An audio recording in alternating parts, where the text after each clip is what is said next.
है मसीह का प्यारा वचन, ये है वचन, प्यारा वचन, यीशु मसीह का प्यारा। परमेश्वर के धन्य नाम की महिमा हो। प्रभात मनन के सत्र 1694 में आप सभी का बहुत ही विनम्रता के साथ स्वागत करता हूँ। आइए आज के मनन के लिए हम पढ़ते हैं तीतुस अध्याय 2 पद 13। और उस धन्य आशा की अर्थात अपने महान परमेश्वर और उद्धारकर्ता यीशु मसीह की महिमा के प्रकट होने की बाट जोहते रहे। परमेश्वर के अनुग्रह के कारण यीशु मसीह में उद्धार पाए हुए लोगों को अभक्ति और सांसारिक अभिलाषाओं से मन फेर कर संयम, धर्म और भक्ति के साथ जीवन बिताने हेतु परमेश्वर के अनुग्रह की चेतावनी के बारे में हम इन दिनों में मनन कर रहे हैं। प्रारंभ में पढ़ी गई पद में हम ये देख रहे हैं कि इस प्रकार परमेश्वर का अनुग्रह उद्धार प्राप्त लोगों को क्यों चेता रहा है, ताकि हम विश्वासी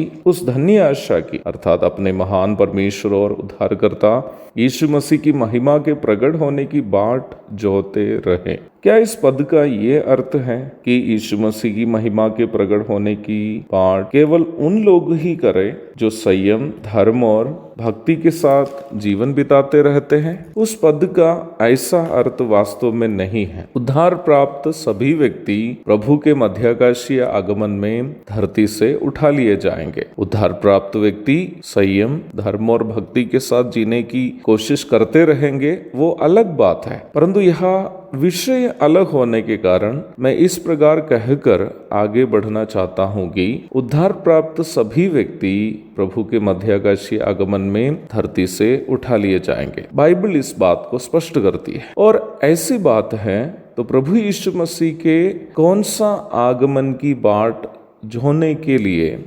अनुग्रह हमें जताता है। पद में हम बहुत स्पष्ट रूप में इस प्रश्न का उत्तर देखते हैं, महिमा के प्रकट होने की। इस पद को अच्छा से समझने के लिए प्रभु यीशु मसीह के महिमा में प्रकट होने के बारे में हमें समझने की अनिवार्यता है। जब हम बाइबल नया नियम का अध्ययन करते हैं तो हमें यह बात समझ में आ जाती है कि प्रभु यीशु मसीह के दूसरा आगमन का 2 चरण है। There are 2 phases of the second coming of our Lord Jesus Christ. प्रथम चरण में वो बादल में अपनी कलीसिया को लेने के लिए आएंगे।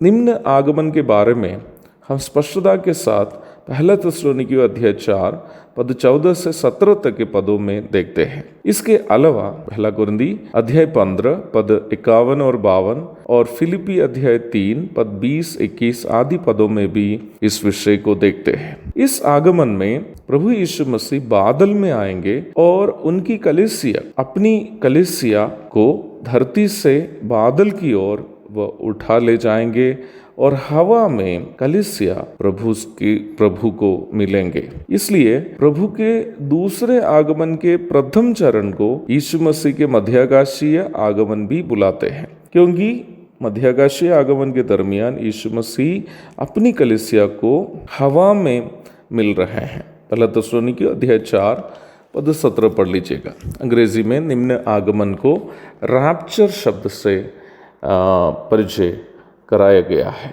यीशु मसीह के दूसरे आगमन के दूसरे चरण को यीशु मसीह के महिमामय प्रकटीकरण अथवा ग्लोरियस अपीयरेंस कहते हैं। इस आगमन के बारे में पुराना नियम और नया नियम में अनेकों पद हम देखते हैं।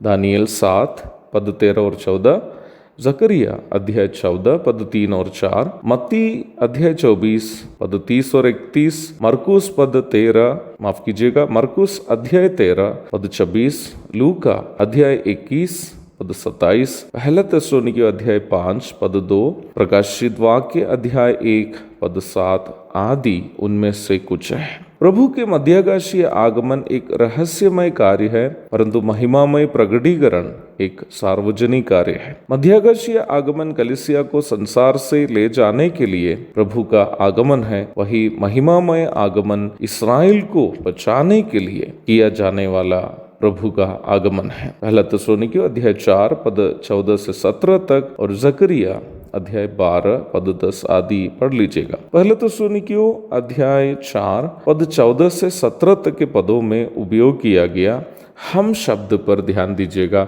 जो कलीसिया को दर्शाता है। जकरिया 12 की 10 में उपयोग किया गया वे शब्द पर ध्यान दीजिएगा जो इस्राएल को दर्शाता है। निम्न शब्द को हम नए नियम में भी उसी प्रकार देख सकते हैं। प्रारंभ में पढ़ी गई पद में हम देखते हैं कि परमेश्वर का अनुग्रह कलीसिया को चेताता है कि हम यीशु मसीह के महिमा के प्रकट होने की बाट जोते रहे। क्यों? यदि कलीसिया प्रभु के मध्याकाशीय आगमन के दरमियान ही यहाँ से उठा ली जाएगी तो वो प्रभु के महिमामय प्रकटीकरण की बाट जोने की आवश्यकता क्या है? ये एक बहुत ही महत्वपूर्ण सवाल है। प्रभु दया करे तो इस प्रश्न का उत्तर हम कल मनन करेंगे। तब तक के लिए आपसे विदा हो जाता हूँ। प्रभु के धन्य नाम की महिमा हो। आमीन।